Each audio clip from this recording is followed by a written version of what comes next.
I just remember as a kid, I always had to read letters for my parents and Oh my translate. gosh, yeah. All Translate the everywhere, time. or go ask for this, go ask for that. Yeah, exactly. I remember calling for those phone bills quite a bit.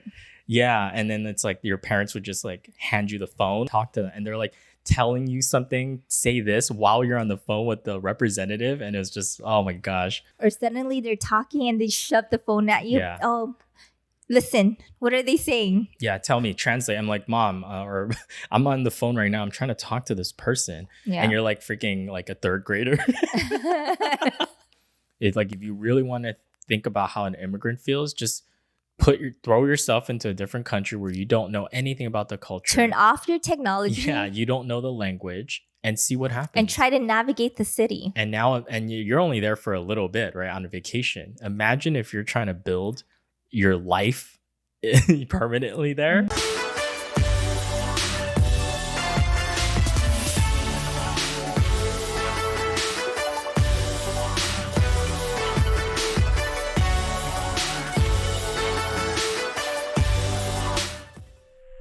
Hi, welcome to the Magnetic Mismatch Show. This is Linda.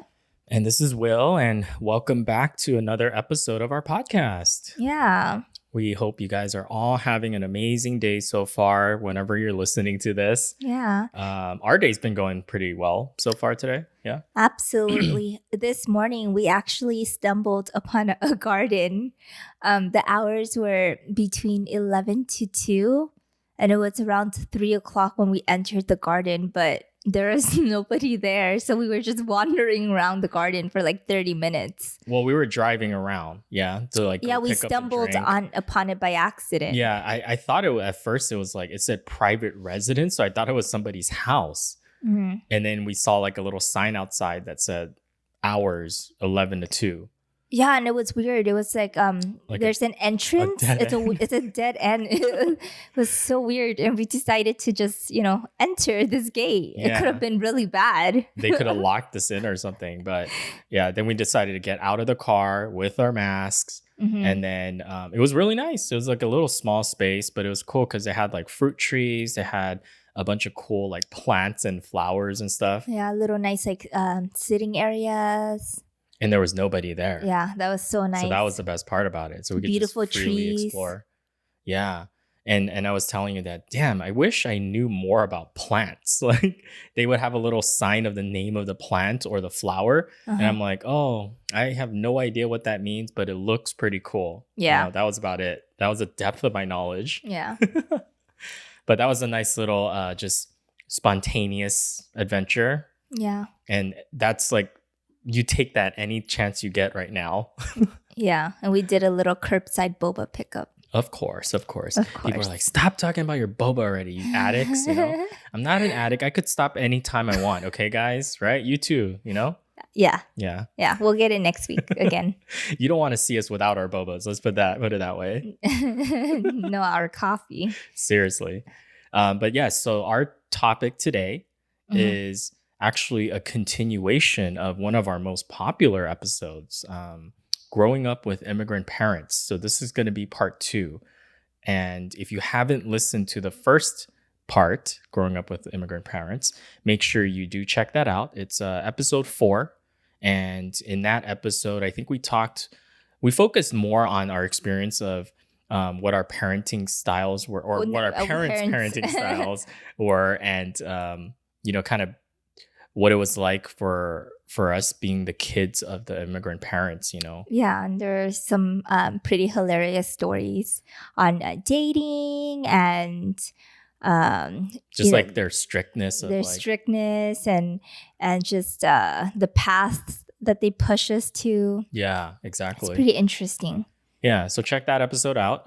But this episode, we actually are going to be focusing on something a little bit different. Yeah, so in this episode, we're more focused on what it was like for us to, and our family, to navigate life here in America. Yeah, and some of the things I think that we still face today as adults, and some of the feelings that we have as offspring of immigrant parents or people immigrating to America. Because I think a lot of times, it's hard to understand people that immigrate here, you don't really know their perspective unless you've actually lived in those shoes, Yeah. right? And I think it's different too. Everyone has a different story of why they've immigrated to America, Yeah. right? Because you have, you know, the extra, wealthy Asians, and no, not all Asians are crazy rich Asians. You have the ones looking for more opportunities, and you have the ones that are refuge. They don't have anywhere to go. Maybe they're trying to escape war or the politics, whatever it is. Hmm.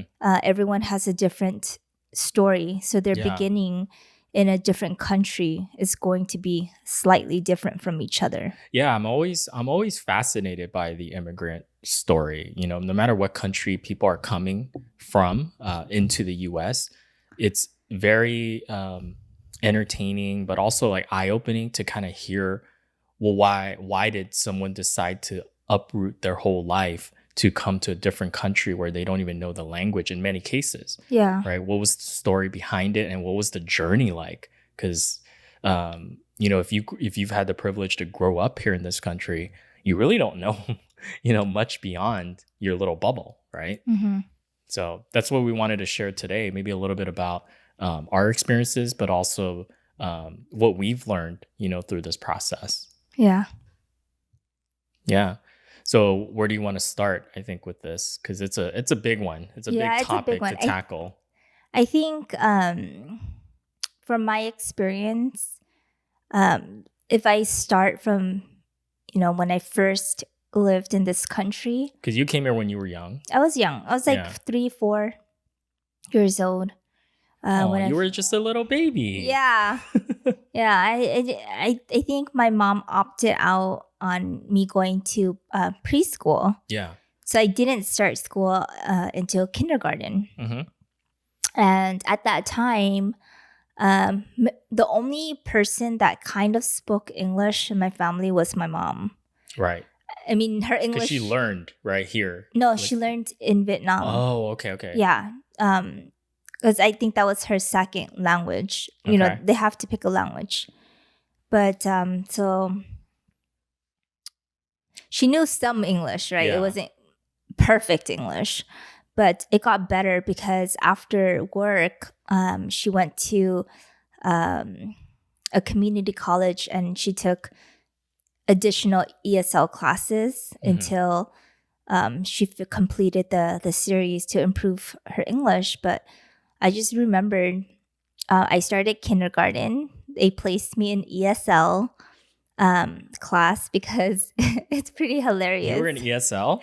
Yeah, I was in ESL because the school categorized you. So English as a second language for Yeah. people that don't know. It's a program that they have in school. Yeah, but it was pretty hilarious in the sense where if you didn't speak English, you were going to ESL class. Yeah. So within this ESL class, there were like 20 kids with 10 different languages. Oh man. So, and it's pretty funny because the teacher spoke only English. And they're teaching the kids how to speak other languages. Yeah. And like I said, if you didn't speak English, you went to ESL. So they just lumped us all together. Yeah. And the teacher taught English in English. And you were expected, to pick up the language immediately. But it's hard because You don't can't even know what's going on. you Like you're don't just even- kind of like somebody's talking at you, and you don't even understand what they're saying. How are you supposed to assimilate, right? Yeah, and I used to get in trouble a lot for zoning out. I'm zoning out You're because just staring out into the window, like you don't even know. yeah, and the reason why I was zoning out was because I was bored. I didn't understand what was How happening. can you get engaged, right? You don't even know what the teacher is talking about. It could be like they have the most exciting story that they're sharing with the kids, Yeah. but you can't comprehend it. So obviously you're gonna lose interest. Yeah. But it's just a weird dynamic because that's funny that you got put into that because when I was around that age, I didn't get put into ESL. Maybe I don't know I why don't think it not. would have made a difference. Yeah, I don't. It sounds like it didn't really do much, but not to knock on the ESL programs out there. I'm sure I'm it's pretty sure now there's it's good evolved. programs. Yeah. Yeah, I think maybe the schools that we went to at that time, it Yeah. was like in development, and it's. I mean, when we were at that age, it was what, like 30 years ago now, right? 30 Yeah. plus years ago. So it's kind of like, I would hope it's evolved and it's gotten better by now. Oh, and here's the kicker. The ESL class, it's only one class in kindergarten. So after, Oh, that's it? You're done? Yeah, I think so. So after kindergarten, we were placed into the regular classes. The regular classes with the regular kids. Yeah. The non-ESL. Non-ESL. Yeah. I remember, well, one, I did not get put into in an ESL program. Again, I don't know if that was an error or anything, but I didn't know English. My parents didn't speak it at home. My dad, he did learn English and he spoke it relatively well because he got his GED and all that stuff while he was working. But I don't think we really spoke it at home because my mom doesn't speak it. We speak like a dialect at home, a Chinese dialect. And so I joked about like how I learned English mostly was through watching TV. Yeah. And that's where I absorbed a lot of that info. But I do remember when I was in kindergarten, same kind of experience that you had. I really had no clue what the heck was going on. And kids would be trying to talk to me. And when you're a kid, you kind of communicate through like how you play, right? Yeah. So you're just playing and you're sharing toys and stuff like Yeah. that. But that was it. But the teacher, otherwise, I just remember her being really nice. Like she didn't yell or anything, but Same. I'm like, oh, you're like this like. But then I didn't understand her, so I don't know. Yeah, but she sent off a good vibe, right? Yeah. So that was the good it. vibe. And we baked cookies, and we made stuff. like finger paintings and. I guess there's not much communication that's needed there. Yeah. Here, take some paint in your hands and just place them on these remember making construction paper. Like the turkey. The turkey with the hand. Yeah, you draw it, and And we would bake cookies. We would have nap time. It's so different now from what I hear though, like what kindergarten is like. They have to prep them and start taking tests and stuff now. Oh no. But anyways, I do remember very vividly that there was a language barrier, and it took some time before I started really absorbing the language. And thankfully, as when you're a kid and you're young, you learn things very quickly. You're like a little sponge. You are. But I do remember prior to me knowing how to speak English fluently and for myself, there was a very traumatizing experience. I've told you this story before, but I'll share it here on the podcast. I think it was in kindergarten. Yeah, it probably was kindergarten, where it was lunchtime.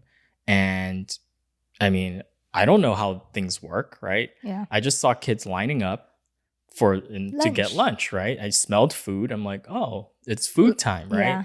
So I get in line, and then I'm waiting, and I'm just kind of following the flow of the line. And I get to the front, and then the lunch lady, I still remember her very vividly. She had curly hair. She had like the net, right? The hair net and everything. She had glasses, and she was, she had like a little sour looking face, right? She just didn't look very happy. And she's like, ticket. And I was like, I didn't know what she was maybe asking for, but I remember those little tickets, the lunch tickets that you used to get. Yeah, so the system is... We went to LAUSD, so it's a public school system. Yeah, so you would pre-purchase these tickets ahead of time. It's like a meal package. Right. And you have each day... you get 2 meals, I think, right? One for breakfast, one for lunch. Yeah. And a blue and a freaking yellow one. Yeah, so you would give the ticket, and it would have the dates on it. Yes. There's the date on it, and you give the ticket. Yes. So I didn't know. I guess I needed a lunch ticket, but I didn't have one because I guess my parents didn't know that that's what you needed. Yeah. And so the lady just looked at me. Where's your ticket? Why don't you have your ticket? She started scolding me, like yelling at me straight up. And I'm just like this little kid, and I started crying. I remember crying, and then I walked to the back. I left the line, and I was just crying, and I didn't get to eat lunch that day. Aww. And then I think when I got home, that's when I told my parents, because I guess my parents just assumed like, oh, they'll go to school and then after we pick them up, that's when they'll get lunch because Hmm. they didn't know that you're supposed to get these meal tickets, right? Yeah. And then they would just cook food for me and stuff. But I remember that happened. And I was just so traumatized, and that sucks, because I Yeah. couldn't articulate myself, and then it didn't. I mean, in this example, the staff member wasn't very nice to me either. Yeah. They were just frustrated that I couldn't speak English with versus like empathizing and hey, maybe I need to help this kid. Like, Yeah. I don't know. I think a little empathy would have gone a long way. Yeah. And it's kind of the school's fault too for not having like sent a checklist of what is needed. And even if they did, though, I just don't know if there was a whole lot of like support for non-English speakers at that Yeah, your time. parents probably just threw away the Like, letter. what They are they didn't supposed know to what do with it it? was. Yeah. And we were fortunate because your mom spoke some English, my dad spoke some English, so they would have probably been fine with the letter. But I'm thinking about other like immigrants that maybe migrate here. They have absolutely no idea about the language. Yeah. What's a letter gonna do? Yeah, that's Like true. nothing. That's true. But these are just kind of the learning things that the growing pains, as it were, right? Of kind of figuring out and navigating how things worked here in the US because it's all brand new. Yeah. I just remember as a kid, I always had to read letters for my parents and Oh my gosh, yeah. All the translate everywhere, time. or go ask for this, go ask for that. Yeah, exactly. Or like if there's a question on like the bill is wrong on the phone bill. I remember those AT&T phone bills, They were wrong a lot, actually. They're still wrong sometimes now with I the remember calling for those phone bills quite a bit. yeah, and then it's like your parents would just like hand you the phone or Yeah. hand you the letter or the bill and be like, check this, call them and talk to them. And they're like telling you something, say this while you're on the phone with the representative. And it was just, oh my gosh, like Yeah. just hilarious. Or suddenly they're talking and they shove the phone at you. Yeah. Oh, listen, what are they saying? Yeah, tell me, translate. I'm like, mom, or I'm on the phone right now. I'm trying to talk to this person. Yeah. And you're like freaking like a third grader. Because it's true. Like they don't know how to speak, right? Like, so it gets thrown on you early on in life. And I remember it kind of taught you some like grown up stuff early on. So Yeah. I that happened for sure. Or like I used to call, I'm calling on behalf of blank. Blank, yeah, your parents' name. Yeah. I think other people can relate to that. I was like 10. Yeah, exactly. And you just that's what you were supposed to do. You had to do it. Yeah. You didn't know, and you're trying to help the family out and while also navigating through other parts of the education system, which I'm laughing because you're saying education system. yeah. I didn't even know I had to do the SATs. Yeah. That was so sad. You and me both. I don't know if it was just our schools or where we grew up, or it's like they didn't really talk about it much. Yeah. Is that weird? I don't know. I think they just assumed that most of us were not going to go to college. They didn't even bother. It's like, why tell them about college when they're not going to make it anyways, right? Yeah. It's sad, but that's kind of the feeling that you got, right? Because later we found out that the graduation rate was very low. Less than half of the students would graduate. And we had one of the highest like teen pregnancy dropouts in the school system. We just didn't go to a very good school. Yeah, I mean, and there was a lot of like gangs and just like a lot of violence. I'm pretty sure it's improved a lot now. It has, for sure. It has. For sure. But it depends. That's why I'm wondering, was it an immigrant type of situation, or was it more of just the school system itself or the location where we grew up? But you know what? It's probably a combination. A lot of immigrants to this country, a lot of them, they don't know, one. And number two, they can't afford to send their kids to a better high school because the areas they live in dictates on where they sent us to school. Yeah. Right. A lot of times, because people have that misconception, I hear it sometimes too, where they just assume that Asians are all rich, like you were saying earlier, or like they're come from like better economic backgrounds. But if you're coming to a new country, in some cases, if they're immigrating here because they're trying to escape poverty or they're trying to escape a war or a dictatorship or whatever it is, a lot of times they come here with nothing. Yeah. So they're literally starting from zero, right? Yep. And so starting from zero means, and it's also you don't have any skills that translate here. And a lot of times, Yeah. at least not white collar skills, right? It's Yeah. probably going to be blue collar manual labor work, Because you can't speak the language. right? Because you can't speak the language. You can't even get a job as a cashier at the market. Yeah, exactly. That would be considered a good job. I That would remember my mom yeah. saying that, oh, I wish I knew more English so I could be a cashier at a Yeah. grocery store because she didn't know English and she never unfortunately learned. She had to do like sweatshops instead, sewing at a factory, getting paid pennies, for the hard work that she was doing. Yeah. But my point was that because of all those things, they don't even have the opportunity to seek for anything better for us. They just didn't know, or they couldn't, they didn't have the resources to be able to do that. Yeah, and I think this is generally speaking. Yeah, it's not speaking for every situation. Some families, immigrant families, the fact that they've immigrated to the country, they're not a U.S. citizen. Right. They don't have rights. Like they can't, apply for certain benefits, right? Mhm. As if you would be able to receive if you were a citizen. Yeah, like they might have like other like financial assistance, Mhm, right? yeah. Or government assistance or Programs, grants or yeah. programs, whatever their programs are available. They just don't qualify because they're not U.S. citizens. So they're in this country. They don't know the language. They don't have the skills needed to get a basic job. And they don't know how things work. And they That's don't it. know how to navigate the Any of that. system. Right. And how are they supposed to teach us, right? Yeah. They're kids. And a lot of times they don't have friends or family here. There's no network. There's no connections. There's no connections. And Right. they would, and it takes time to build, right? To find like support groups and through, church or whatever it is. That's why I think like things like Chinatowns or like a lot of those right, there's a Chinatown in every freaking part of the world. It's like they have these I guess microcosms, is that what you would call them? I don't know. Like this specific area that's meant to support the community. Like other immigrants kind of band together to kind of work together and kind of help each other out. Figure things out together. Or the people that kind of figure it out helps the ones that are just fresh to the country. Yeah, exactly. Yeah. So but it makes me sad though.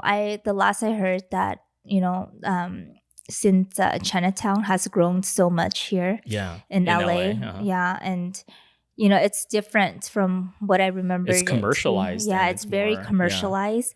And it's become so expensive that it's like driving out all the old immigrants that, it's getting gentrified. Yeah, it makes me sad. Mm-hmm. People that have lived here for like decades, right? Yeah, and now they don't know what to do. And it's not the same anymore, too. A lot of places, they're getting so modernized that you lose a lot of that cultural flavor, to that's what made it special, right? Yeah, and all those like little mom and pop shops. Yeah, exactly. Family-owned businesses. Mm-hmm. Yep. That you remember as a kid going through and all that. Yeah. Yeah. But it's difficult, right? I mean, if you start with nothing, you can't speak the language, you don't have the skills for a good job, there's no way you're going to be able to really pass on any sort of helpful knowledge or experiences to your kids who are growing up in this country, to give them any sort of guidance like, hey, this is probably what you need to do to set yourself up for success in the future. All they knew was you need to study, you need to go to school, right? So I understand why they harped on that so hard, right? Because that is what they were familiar with. They equate it in, from their country too, where they grew up, is if you get a good education, that equals a good job. And a good job means a good life, right? That you can at least pay, sustain yourself. Yeah. But I think what they didn't understand, I'm not sure about what the school systems are like, outside of the US, but, getting good grades is not enough to get into the school of your dreams or those really top schools here. Yeah. It's right? not all academics. No, it's academics plus you have to build this impressive resume with full of experiences. Right. They want to see people That are well-rounded. They have well-rounded.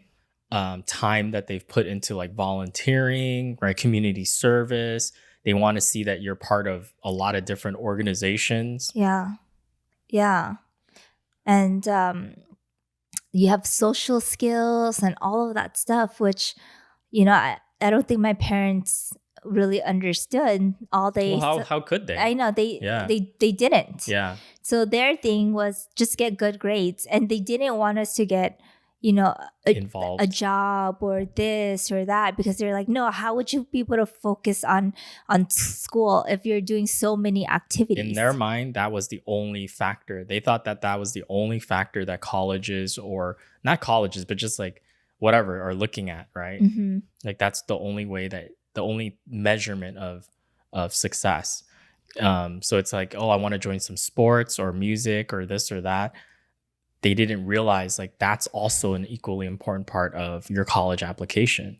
Yeah. And because they didn't know that, we had to kind of figure that stuff out on our own. And like how you were joking about, you didn't even know what an SAT was. Same here, right? It's crazy, but like it's like you just kind of hear it through the grapevine or through your friends. And when I found out what it was in like junior year, 11th grade, so 1 year before you graduate high school, and that's the year that you're supposed to take that exam that's supposed to determine, which college you get into, or which, what your future is. Yeah. It's kind of crazy. I saw people just studying for like studying this giant book, and like they were like forming like groups and stuff too. Yeah. And they were carrying around flashcards. I'm like, what are these people What is this? doing? Yeah. Well, yeah, exactly. And then some kids were like, oh, I'm taking the pre-sat. I was, what's the pre-sat? Like, what is that? And they're like, oh, it's, then they start explaining. Then it's like your eyes start opening like, oh man, am I supposed sweating. to I was supposed to do all of this stuff. I remember like cramming for the SAT because I didn't even know I was supposed to take it. Because a lot of people were studying the summer already, and during the summer period. Yeah. So by the time they started school, they had like a whole summer of studying and preparatory classes and a little bit along the way. Yeah. And I know some people listening might be like laughing, like, what the heck? How could you not know? I'm gonna tell you, it's like you don't know what you don't know. And like I was the oldest kid in my family, the first one to kind of be raised here in the US amongst my family, and I have a younger siblings. So I was kind of like the guinea pig, I'm gonna be the first one to go through this process and kind of figure it out, stumble my way to move forward. And thankfully I had some friends that had other, older siblings that had been through this process. So I kind of gravitated towards those people and then learned from them, like, oh, you're actually supposed to do this. This is why this test is important. And, all this stuff. Thankfully, because my parents emphasize education and academics so much, that I did pay attention in school and I studied really hard, but I didn't know that there was this giant test that I'm supposed to take. So at least I passed, or not passed, but at least I did fairly well on the SATs, just because of the foundation that I had built. Imagine if like I didn't do all of that, or I didn't have that foundation and I got caught off guard at the end. And it's like, oh, well, this is going to determine which school you go to. Right. But it's not even that. Every school, every system. Yeah. If you went to a Cal State, if you went to a UC, and then private, they all had different requirements, and they looked at different things. Just understanding that too. Yeah. And what they're looking for, what you need to do. Yeah. And the reason why we didn't, well, at least for me, I didn't know that there was an SAT was because no one talked about it. Yeah. Really. Yeah. Well, and then like even to take it a step further too, like how they had these like AP classes, and if you took those during your 4 years of high school, certain classes are supposed to help you and get you credit for college. And it looks good. It looks good on your application. Yeah. I didn't know all of that. Right. That's why I just took regular classes until it was like, oh, then you start hanging out with some people and they're like, what classes are you taking? Oh, I'm taking these AP. What's an AP class? And then Yeah. you kind of learn like, okay, maybe I should take this, right? Yeah, and then I remember the only reason why I started taking AP classes was because I had a couple of friends, and I just wanted to be in the same class as them. Yeah, you just want to hang out. So I went to my counselor and like, Yeah. okay, I would like to change to all these Right. AP classes. Right. Yes, they did have like a college counselor at our schools. Yeah. I do remember that I did go in once because that was kind of the time where everyone was scrambling, right, with applications and stuff, and then they went into the to see the college counselor. But the thing is, I went into that meeting, and literally the counselor at that time was just like, "Cool, here's a bunch of brochures. Here you go read them," and that was it. There was no follow up, and then I didn't know what the process was. I didn't know that they're supposed to kind of actually spend some time with you, Yeah. like for I don't know, an hour or maybe a couple of meetings, and to kind of help you figure out like where to go and whatnot.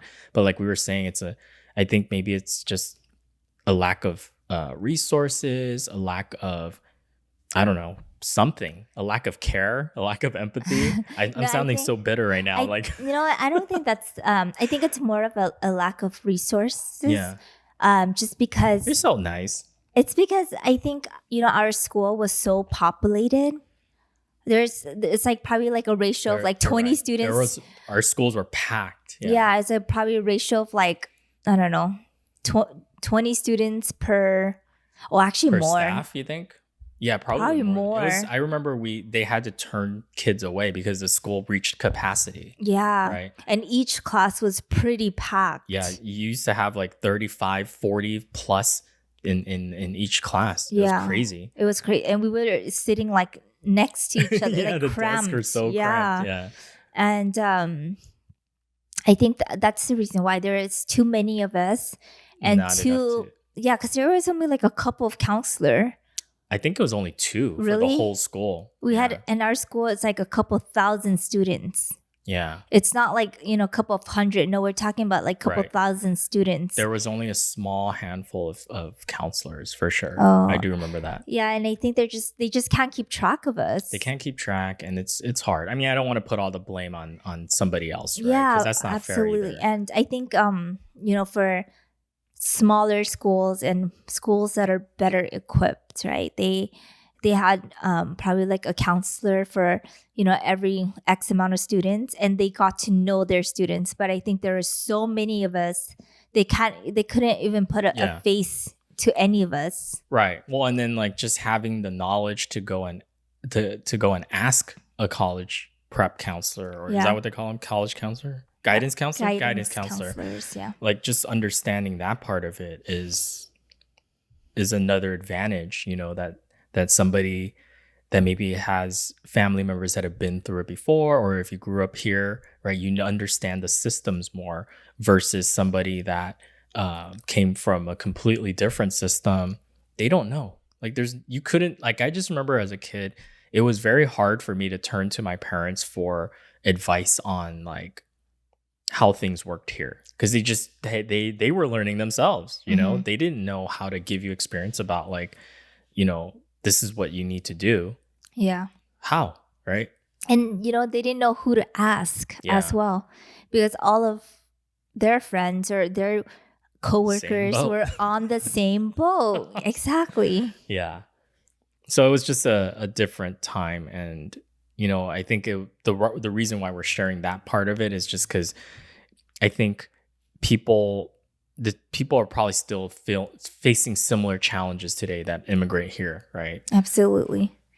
And one can argue that technology makes things easier. Yes. But then what we have to also realize is that not everyone immigrating to America or to another country knows how to use technology.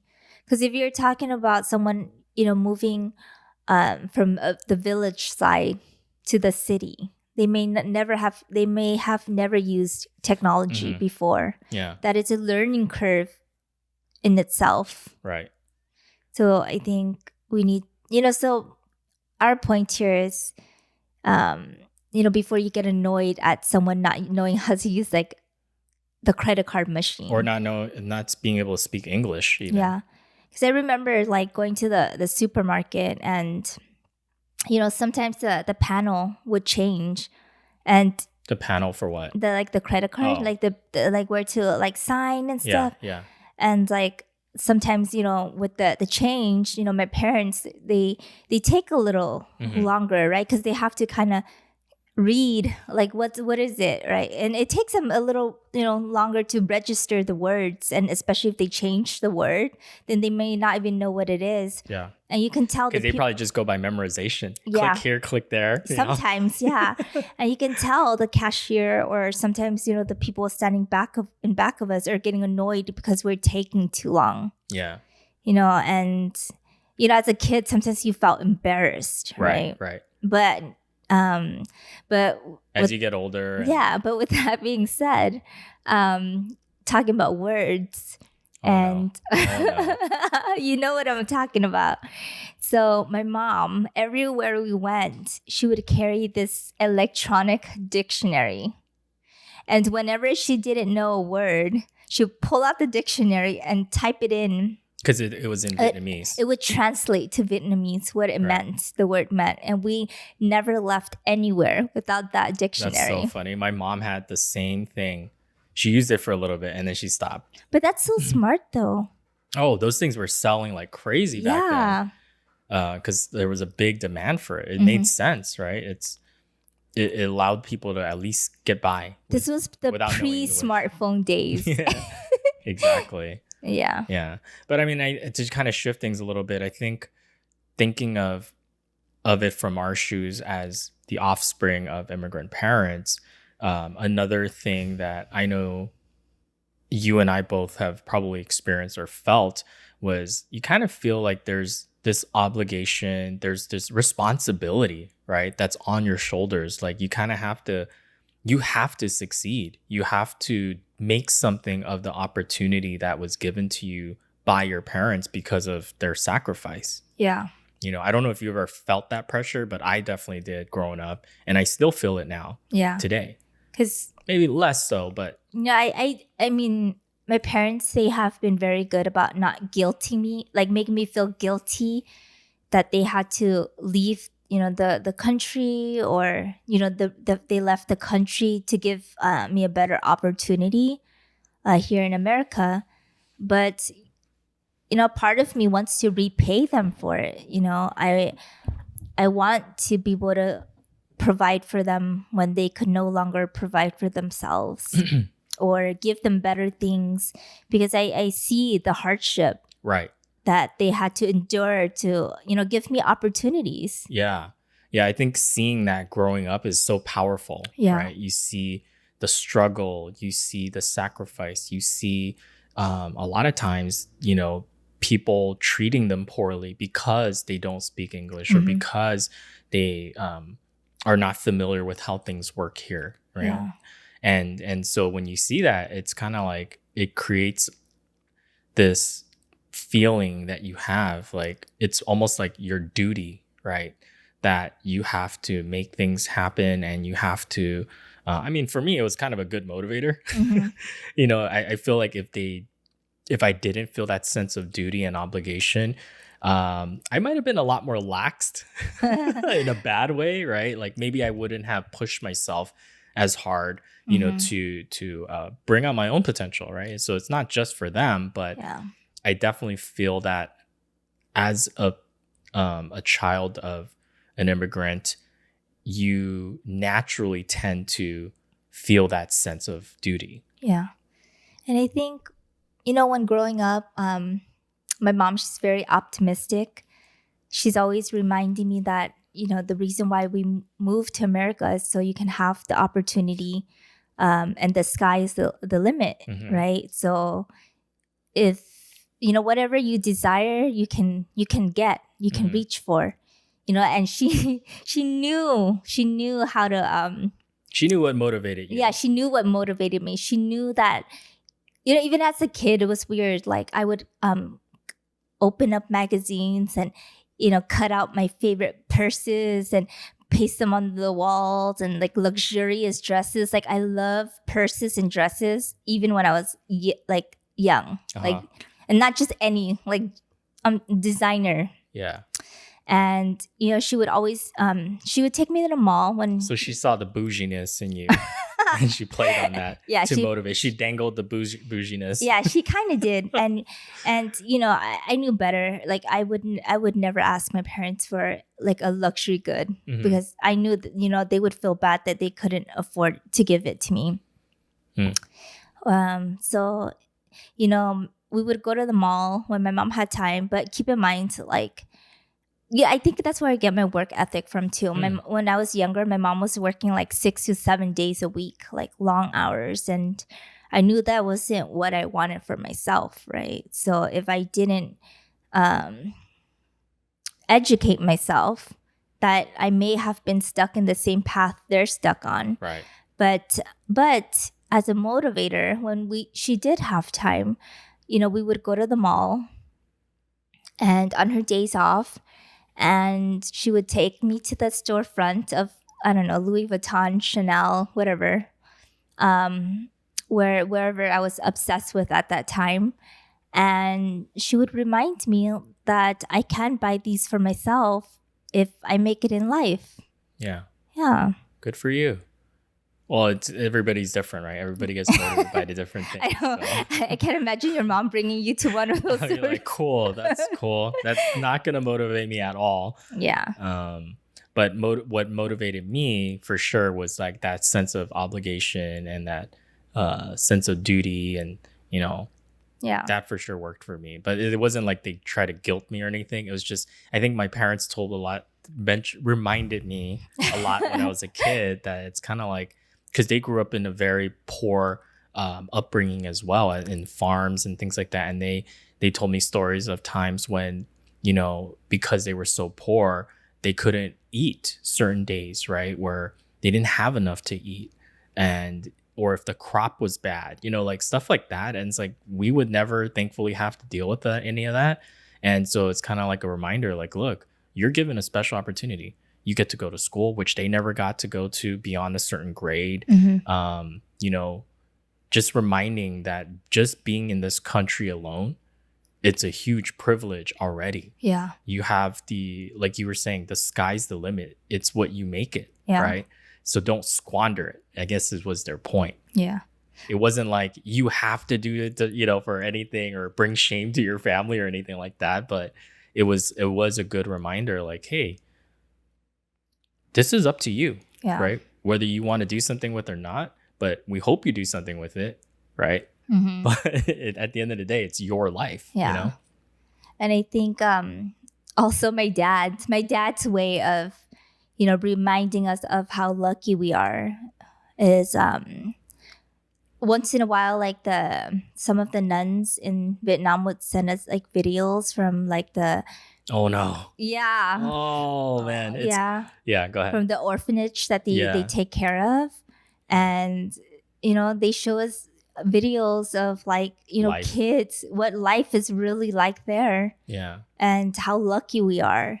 And, I remember my dad, as little as we had, and my desire for the luxury goods. And, I'm always feeling the need to save up for that luxury item, even when I was little. Yeah. I guess nothing much has changed now, but you like nice stuff. I do like nice stuff, but I think as I get older, that's not important to me. It's not as important to me anymore. That's not what defines me. But I remember when I was younger, I felt like I think I just wanted something, to look luxurious. So when I'm walking in the mall, I don't get followed, right? I think it was more like a symbol to yourself. Yeah, right? but still, it's like almost like uncomfortable or almost like embarrassing. It's like, why am I the one getting followed in the store? Like I'm like an outcast, right? And I think in my mind, if I can afford and wear all these luxury,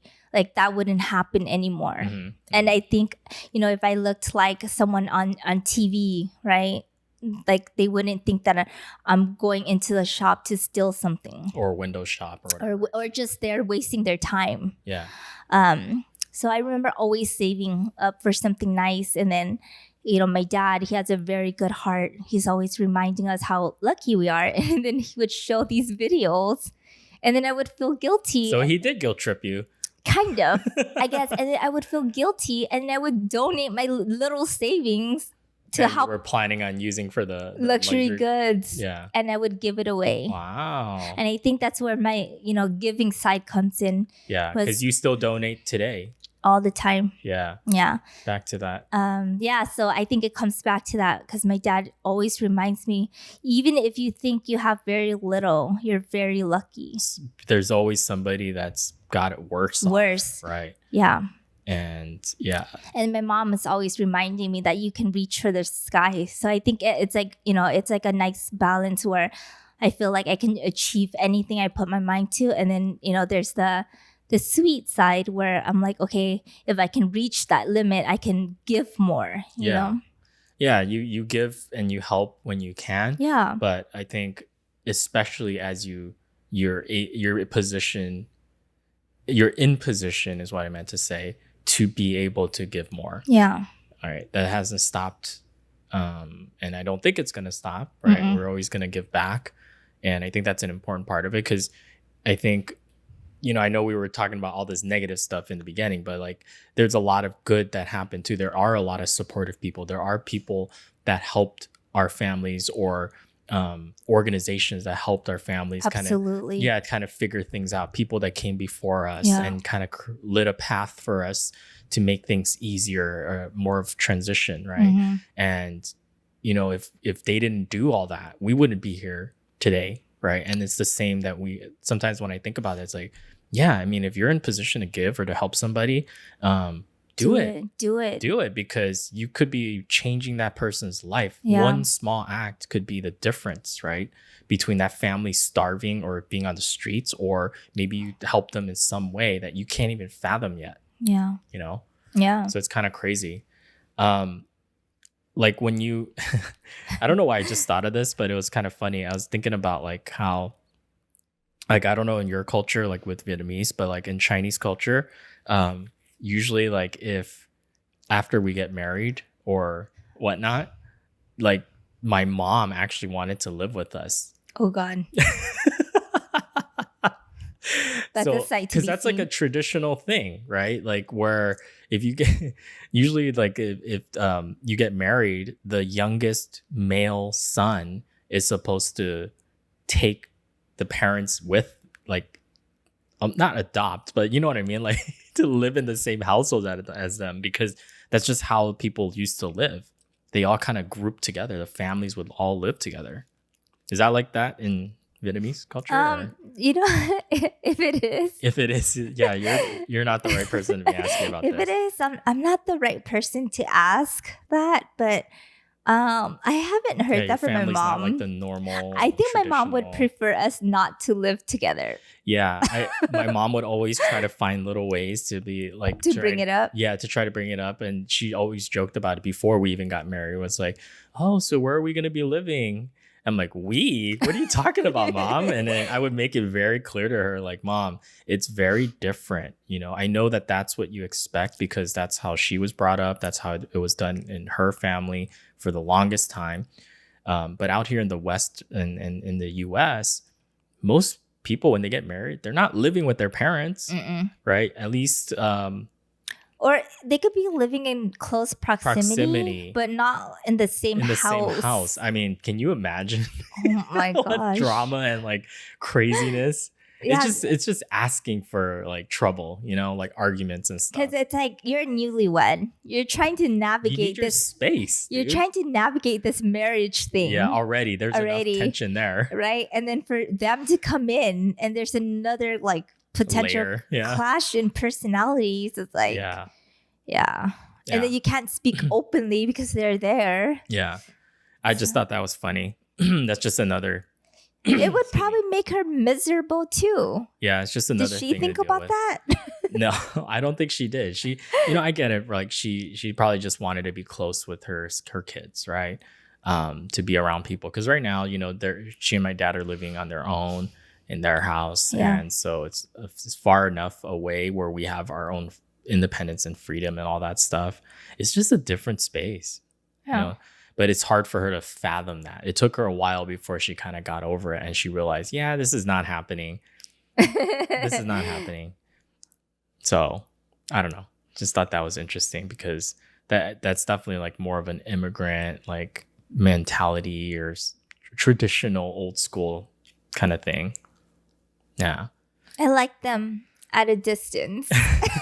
But I mean, even I think most people, right? It's kind of like living with your in-laws is kind of weird, right? For the spouse. Yeah, you know? it's weird, and it's There's already this whole stigma, right? yeah, This drama that's created. yeah. I mean, but there's some people that probably get along really well with their in-laws, but still, it's just It's just you want some when you're married, you want privacy. privacy. Yeah, you want to be on your Yeah. own and do your own thing. Yeah, Hmm. and it's like everyone lives differently. I can't tell your mom what Different to do, lifestyle. Yeah, and she can't tell me what. It creates already more tension. So right. I'm glad things worked out the way they did. Yeah, lucky you. Thank you. Yeah, and I think I was thinking about this was because how we were talking about like how as immigrant kids too, you feel this obligation and this duty, not only to make something of yourself or to succeed, but also like I think it's not really spoken, but it's almost kind of like that as like especially right now in our age, right in our 30s, as our parents get older and their health starts to decline, right? Mm-hmm. We're going to be the ones that will most likely have to take care of them, Yeah. And it's an unspoken thing, but it's also like we know that chances are financially we're going to have to support them, and on all those things, and it puts some pressure on you as the adult, right? Yeah. And if we decide to have our own kids, you've got like pressure from different sides coming at you. Yeah. That's a tough situation to be in, right? Yeah. Not that it's anything to complain about, but I'm just saying that that's what we can feel sometimes, right? Yeah. Because in the Asian culture, I feel like it's less acceptable to put your parents in a home. Right. It is more acceptable in the US Yeah. or in Western culture. Yeah. Which there's nothing wrong with that. There's nothing wrong with it. Right. As long as they're getting taken care of properly. Yeah, because there's some senior centers They're that are so really nice, luxurious. like super luxury. Yeah. Yep. Yeah. But in the Asian culture, we're expected to take care of our parents as they age. And possibly live with you. And possibly See, live so with it us. might still happen, babe. or maybe not. Maybe. Or but, live on the house next door. But or you know what? Proximity, though? like you said. People are healthy these days. Like my grandma, she's still living on her own. No help needed. More independent. That's not everybody, though. That's not a majority of people. You do know that. Okay, right? I haven't thought about it that far yet, okay? You're making me stressed out. I'm just trying But it's a reality, right? I mean, Yeah. it's something that we have to think about, and it's going to be a part of our life as we get older. Yeah, absolutely. And I think that's where I always put that pressure on myself to have to make it in life and be financially stable enough to take on that responsibility. Because you know that it can happen. Right. Yeah. It can. Absolutely. Yeah. I mean, I don't know if that's just specific to immigrant situations, right? It's probably universal, right? Mhm. Everybody has aging parents, Yeah. and you're gonna have to take care of them. And even if they don't live with you, you're probably paying for their care, Yeah. at a facility or a senior center or whatever, Yeah. you know.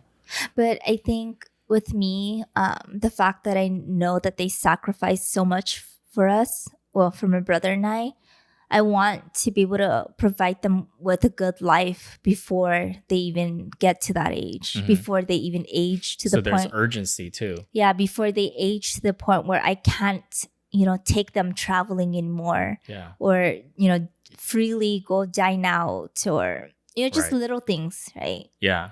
I want them to be able to enjoy life before it gets to the stage where they can't or they don't, the mental capacity is not there anymore. Mhm. Yeah, maybe that's what's different for some people. I'm not saying everybody feels that way. I know you and I agree on it, but it is like we do feel that sense of urgency because of what we've seen and how we were brought up, and um, it pushes you. You know, it's a good and bad thing. Sometimes it can feel very overwhelming, but at the same time, it's also enjoyable, right? You Mm-hmm. want to do that for them. It's your way of kind of giving back and thanking Yeah, them. absolutely. So, okay. Well, do you have any other things you want to add? What would you say is your biggest lesson, you know, kind of reflecting? This was kind of fun to talk about. I think it gave us an opportunity to just think about, well, one, how fortunate we are.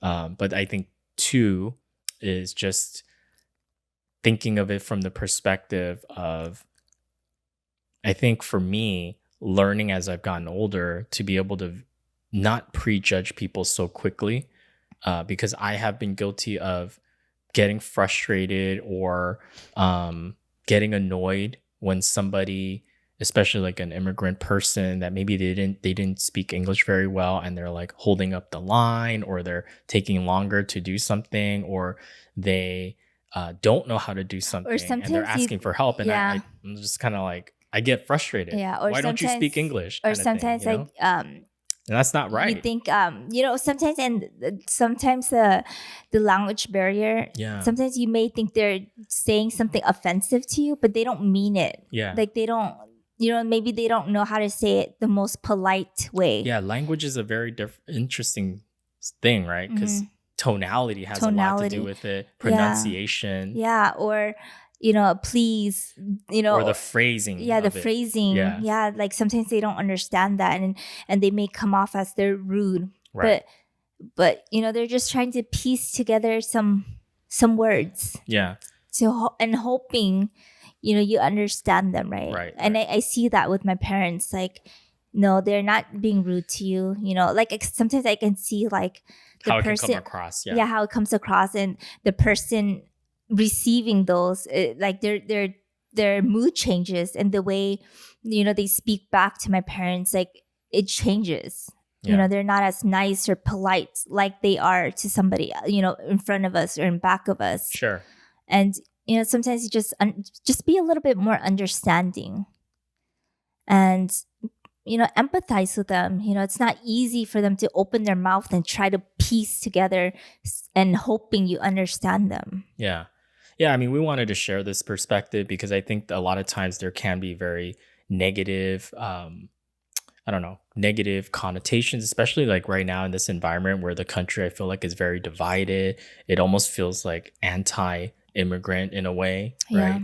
And I think at the end of the day, it's like we're all humans. We're all, we all want some of the same things: Yeah. security, happiness, right? Love, um, just putting food on the table, right? Some of these basic things, but it's like, when you don't understand, or when you can't or don't know how to empathize with somebody, you can't envision or put yourself and imagine yourself in somebody else's shoes, you let your emotions kind of dictate what happens. And a lot of times you make a snap judgment about somebody, you make a snap reaction about whatever happens, Hmm. and that's not fair, you know. Yeah. I think, and this comes with age for sure, and I'm sure like when I was in my early 20s or something like that, I wasn't definitely thinking like I am today, where I've learned to be more patient with people, before I get mad at somebody, or before, if somebody cuts me off in the freeway or whatever, Yeah. I don't jump at being angry. Yeah. Even though sometimes that may be a reaction, it's more like, well, hold on, maybe that person is dealing with something, or maybe this person comes from a specific background or whatever, Or right? maybe Something that I they're don't rushing to the understand. hospital, or Yeah. you never know, Yeah, in that case, right? Or, right? but if they're from a cultural different background and I don't understand them, I shouldn't just assume stuff about them either. Yeah. You know, And I think traveling has has helped a helped with lot. this. It's a very humbling experience when you go to another country and you're lost, and let's say your Google Maps is not helping you, right? Because there's a lot of dead areas where maps don't help, or it's not updated, Mhm. and you're lost, and you only speak English, and it's another country, Yeah. and you're asking for help, And, when the help is given to you, you just feel so grateful. Right. I Yeah. think that was like the eye opener for us was Yeah. you to kind of reveal is like if you really want to think about how an immigrant feels, just throw yourself into a different country where you don't know anything about the Turn culture. off your Yeah, technology you don't know the language and see what and happens. try to navigate the city. And now you're only there for a little bit, right? On a vacation. Imagine if you're trying to build your life permanently there Hmm. and you know nothing. Yeah. And this was what 20, 30 years ago without the Smartphone, technologies or any internet of that didn't. stuff. Internet was How still hard would dial that up. be? I Yeah. mean, I think about it sometimes. I'm like, dude, I don't think I would be able to do it. I would Yeah. be like this, like just overwhelmed. I don't know what to do. Yeah. And it's not even that. It's like they're trying to navigate. And they, like, in my parents' situation, they had two little kids that Yeah, you have that a they have to family keep too. alive and Right, well. right, right. Right. On top So of on that, top of that, so it's just such a imagine the scary. pressure they felt. Yeah, and it's such a scary time for them, I'm pretty sure, Yeah. but they had to do what they had to do.